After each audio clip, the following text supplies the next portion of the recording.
Hello and welcome back to Technology Now, a weekly show from Hewlett Packard Enterprise where we take what's happening in the world and explore how it's changing the way organizations are using technology. We are hosts, Michael Bird and Aubrey Lovell. And in this episode, we are looking at a topic which organizations and even governments have been rushing to adopt: AI and skills in the workforce. The rise of generative AI has been a seismic shift in the way we do business over the last couple of years, and not just in tech, but across every sector. And that presents an issue for the workforce at large. How do non-IT departments and fields, managers, education systems, or even us as individuals deal with this new technology? Well, that's what we're going to unravel in this episode. We'll be asking whether the workforce is ready for AI. We'll also be investigating what's being done to prepare us, and we'll be discussing whether what's happened so far is setting us as workers up for success or failure. Wow, yeah, super important. So if you're the kind of person who needs to know why what's going on in the world matters to your organization, then this podcast is for you. And of course, if you haven't yet done so, make sure you subscribe on your podcast app of choice so you don't miss out. Right, Aubrey, let's get on with the show. Onward. So it might be fair to say that organizations and I guess even governments have been scrambling to keep up with AI. In 2021, the British government launched a drive to create skilled AI jobs, which was somewhat successful, according to government reporting, which we've linked to in the show notes. However, that doesn't cover the tens of millions of workers and students for whom AI isn't their core focus. It's just something that one day will arrive in their workplace. And that's a worry. In August 2024, the UK announced a £7 million training programme to help build skills among workers at small and medium businesses. It came as the government announced that, quote, evidence shows that a lack of AI skills in businesses is hindering AI adoption, in part due to low investment in AI upskilling by UK businesses. Meanwhile, in the US, government research has shown that Americans are increasingly more concerned than excited about AI, with 52% in August 2023 believing that AI was a danger to them, and only 44% believing that they have any common interaction with AI.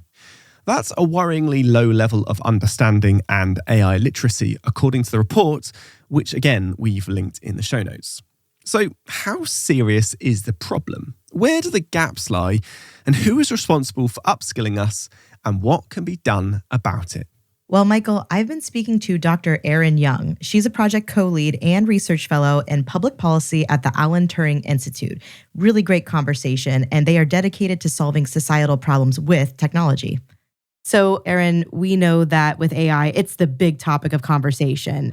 How do you see AI transforming, the nature of jobs in the next 5 to 10 years? I'll begin with two important caveats, kind of taking a step back and zooming out. So firstly, I'm sure we've all seen lots of headlines about X amount of jobs being displaced by AI by X year. But the truth is the full impacts of AI on work and society more generally are still very much uncertain, especially as capabilities are advancing and investments increase and as AI scales across domains and populations rapidly.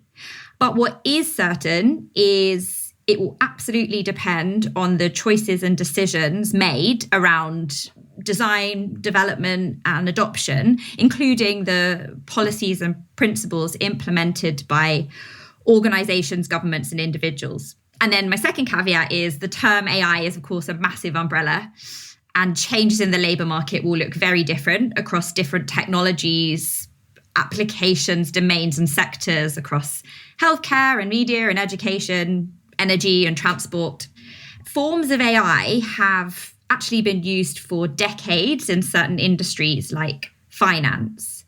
But with rapid advancements in, as I said, capabilities, investments, data, compute, which most notably have been seen in the last few years in the diffusion of multimodal frontier Gen AI systems, we're now seeing its gradual, arguably experimental adoption, this kind of early pilot testing into all kinds of workplaces across functions, tasks, and workflows globally. So there's been various indexes which look at which jobs are most susceptible to automation and augmentation.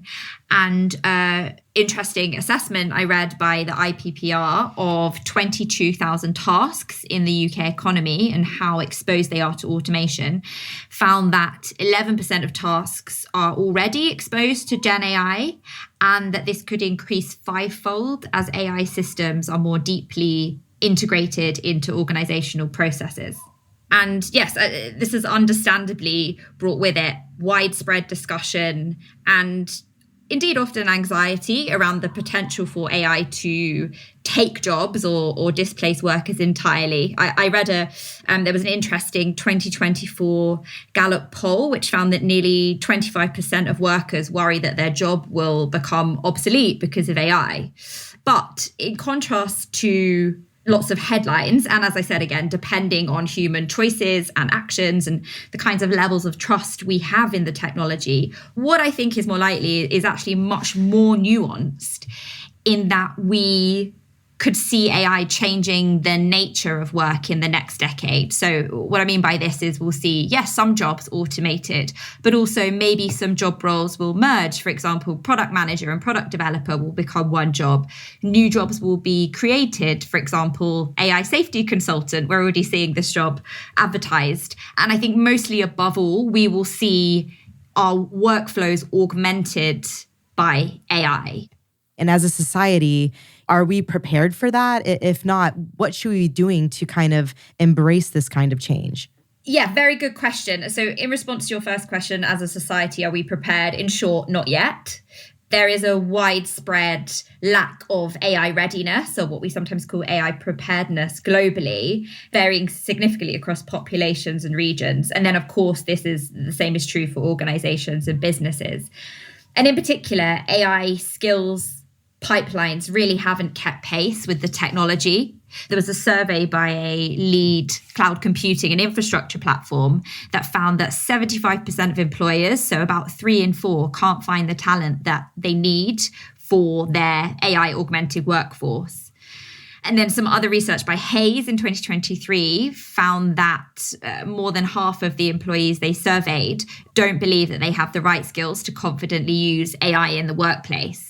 And so what I think we really need urgently is accessible AI literacy campaigns at scale for lifelong learning across formal and non-formal educational pathways to adapt. And on top of this, to make sure that pre-existing digital skills gaps aren't exacerbated.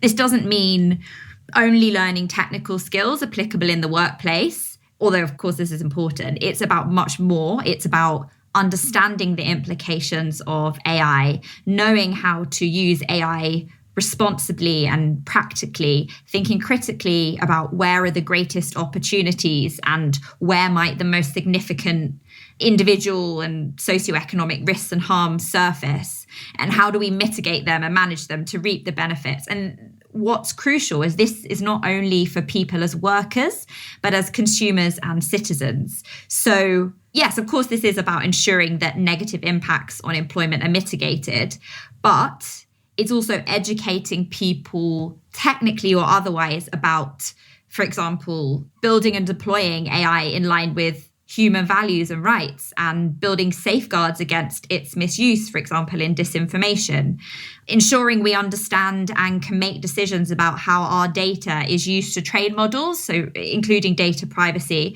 understanding limitations of model outputs across applications. I could go on. And a few stakeholders are making strides, but there is an incredible amount of work to do. We're moving in the right direction, but we've really got to pick up the pace. Definitely. And I think you touched on this, but what skills do you believe will be essentially the most critical for workers to adapt to these changes? We're still in the process of understanding the new skills that AI-supported work will require. What we do know, however, is, as I said, the importance of workers having at least basic AI literacy.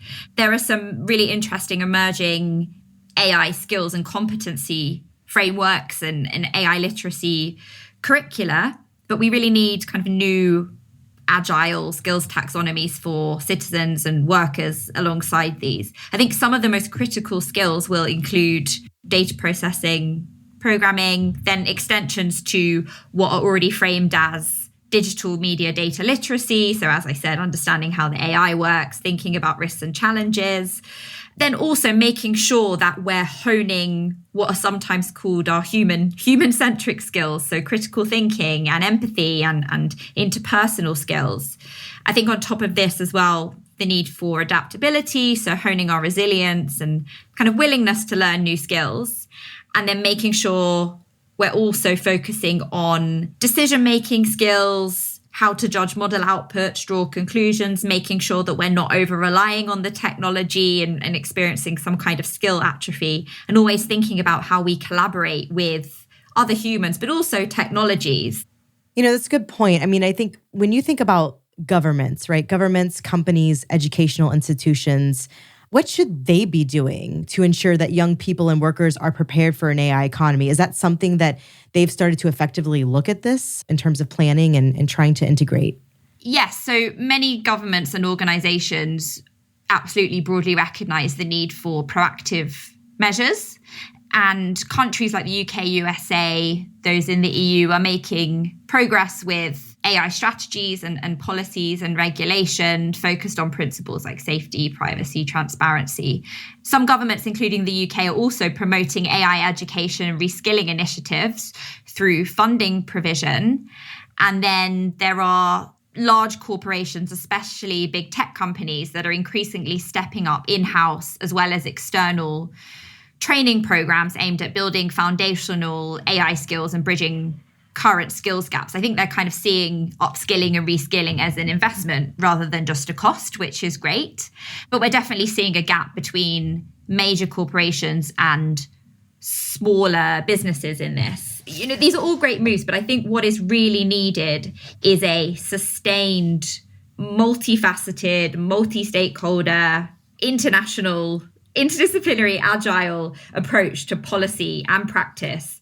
So right across the board, across education, business, investment, responsible governance. As I said, it needs to be proactive, not reactive. So in education, this could look like integrating AI education into curricula at all levels across subjects, investing in teacher training, developing innovative pedagogical approaches. Companies really have a responsibility, and I believe it's a kind of a strategic imperative for them to provide access to relevant quality training and development programs and apprenticeships. And they can partner with governments and educational institutions to develop these programs and create a pipeline of skilled workers for the AI economy. They should also, of course, provide support for workers during job transitions, implement robust AI governance. And then governments and policymakers must absolutely build AI capacity and kind of foster this AI ecosystem which prioritizes human oversight and supports all of the above to shape a equitable AI economy. So things like establishing clear policies for responsible AI development and developing a robust AI workforce strategy, for example, offering platforms or short courses or accreditation systems for employers and workers. So the establishment of Skills England in the UK, for example, could be a good basis for that, as well as creating thoughtful employment and skills policies. They need to be investing in talent and entrepreneurship alongside technology adoption. And I think arguably most importantly, they need to help scale up existing AI training programs so that they can reach everyone, so they can reach all communities, including those from traditionally underserved communities. I really think that governments have a responsibility to address the potential inequalities, ensure that AI education and training opportunities are available to everyone. Thanks for that, Aubrey. That was a really, really interesting interview. Loads of amazing insights there. And we'll head back to that interview later on in the show. Right, well, now it is time for Today I Learned, the part of the show where we take a look at something happening in the world that we think you should know about. Aubrey, I think it's your turn again. Yes, it's one for me this week, and it's potentially a bit of a farming revolution, believe it or not. So, what if we could grow food in total darkness, feeding the plants only the nutrients they need to grow? This is actually called electroagriculture, and it could be a game changer for tackling global food supply. This is going to get really interesting. So, the idea is really simple. In theory, when seeds grow, they don't have access to light. Instead of photosynthesis, they feed off of acetate solutions until they sprout above the soil. So by using genetic engineering to, quote, switch off the gene, which starts the transformation to photosynthesis, we can actually grow plants which rely totally on a carefully supplied liquid nutrient. Without the need for intense, inefficient lighting, plants can be grown in more condensed environments for a fraction of the cost. In fact, according to their research, which was published in the journal Joule, land use in the US alone could be cut by 88%. Now, the big challenge? Engineering the crops and getting them certified for human consumption. It's clearly seen as a technology with promise, though. Among the funders for electro-ag projects are NASA, who are interested in deep space food production, and DARPA, who are interested in shortening military supply chains by growing food on site. Pretty interesting stuff. Yeah, absolutely fascinating. Thank you for that, Aubrey. Very, very, very, very cool. Right, well, now it's time to return to Aubrey's interview with Erin Young to talk about the AI skills gap. So how do we make sure that AI upskilling opportunities, are equally accessible to everyone? And how does that, how would that play out? Absolutely. I mean, this is absolutely core. Equity is absolutely core to creating effective and successful AI upskilling programs and campaigns. We published some work actually from the Institute in 2023, where we explored the nature of work and skills in new AI careers as they're being formed. And we found that there's structural inequality in the data and AI fields, with career trajectories themselves differentiated by gender. And so while access to tech and training programs and careers remains uneven, without interventions, these inequalities could deepen. And so governments, I believe, should implement targeted support and resources to communities that face barriers to accessing upskilling opportunities, particularly those from low-income backgrounds or underrepresented groups. So initiatives like scholarships and subsidized training programs and infrastructure investments to bridge the digital skills gap. So Erin, tell us a little bit about the task force that you're a part of. Yes, absolutely. So we bring together in the UK business and government and third sector and industry groups to support women from non-technical backgrounds to gain the skills to pivot to specialist digital roles, particularly in financial and professional services. And initiatives like these are absolutely crucial when we're discussing the AI skills gap. So the big question is, can AI, itself play a role in that upskilling? Can AI tools effectively teach AI-related skills aligned to the overall integration of human influence? Yes, absolutely. And as I said, it is still early days, but we're already seeing examples where AI is being used for direct AI skill development through various platforms or gamification or simulation. In industry, we've also seen how different AI systems are being used for skills assessments. So some large tech and consulting companies are already using these to recommend targeted learning resources around data and AI skills and otherwise, and other internal opportunities. And then technologies like personalized learning pathways and AI tutors and coding assistants. I'm particularly excited to see how the evolution of AI agents will develop and how this will also work towards AI being used to teach AI-related skills. Fabulous. Okay, last question, Erin. This has been really good conversation, by the way. Bottom line, why should our organizations be paying attention to the AI skills gap? So I hope I've kind of made this clear throughout our discussion, but I mean, just to reiterate, firstly, it will impact their ability absolutely to adopt AI effectively and therefore remain not just innovative, but competitive and resilient. Secondly, as we see capabilities advance and AI scale across domains and applications, this skills gap is projected to increase. Third, organizations that actively address the skills gap will inevitably be more attractive to top talent. And then I think fourth, and arguably most importantly, addressing the AI skills gap, especially for traditionally underrepresented groups in tech, is really a social and economic responsibility for us all. Well said. Thank you, Erin. Thank you so much. Thank you so much, Aubrey. That was a really fascinating interview. And of course, Erin, for joining us today. And you can find more on the topics discussed in today's episode in the show notes. All right, well, we're getting towards the end of the show, which means it's time for This Week in History, a look at monumental events in the world of business and technology, which has changed our lives. Michael, what do we have this time? Well, the clue last week was it's 1991 and we all came together for this explosive discovery. Did you get it? I'm not sure I did. Anyway, it was the first ever successful fusion experiment which occurred at the JET laboratory here in the UK. After 4 decades of experimenting with substitute fuels, this week, 33 years ago, a mixture of hydrogen isotopes, deuterium and tritium, were brought together at incredible speeds and energies, resulting in a brief 1.5 megawatt power output. Now, 3 decades on, we're still not quite there yet for commercial fusion power, but that first stepping stone set us down an exciting path. Very interesting story. Thank you, Michael. And the clue for next week is it's 1984 and time for NASA to bring in the trash. Ooh. Do you have any clues on that? I think it's to do with a satellite being deorbited. That is going to be my prediction. We'll see if I'm right next week. Yeah, definitely. I don't know. I don't have an opinion yet, but we'll see next week. And that brings us to the end of Technology Now for this week. Thank you so much to our guest, Dr. Erin Young, project co-lead and research fellow in the public policy at the Alan Turing Institute.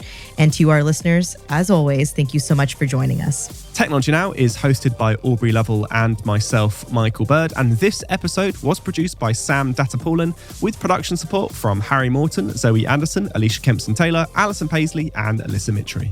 Our social editorial team is Rebecca Wissinger, Judy Ann Goldman, Katie Guarino, and our social media designers are Alejandra Garcia, Carlos Alberto Suarez, and Ambar Maldonado. Technology Now is a Lower Street production for Hewlett Packard Enterprise, and we'll see you at the same time, the same place next week.